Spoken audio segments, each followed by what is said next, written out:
Hello, hello! Ayan. Yung anak ko naman ay yung pagkain. Nanonood ng K-drama habang kumakain. Ganyang katindihan. Yan ay walang pasok ngayon. Sarado ang... Sarado ba?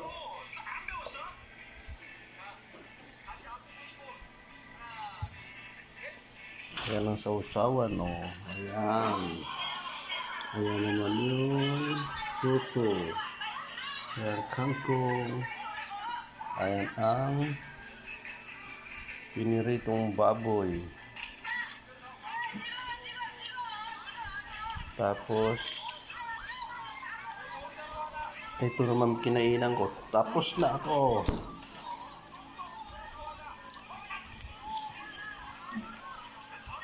Ayan, may gatas pa.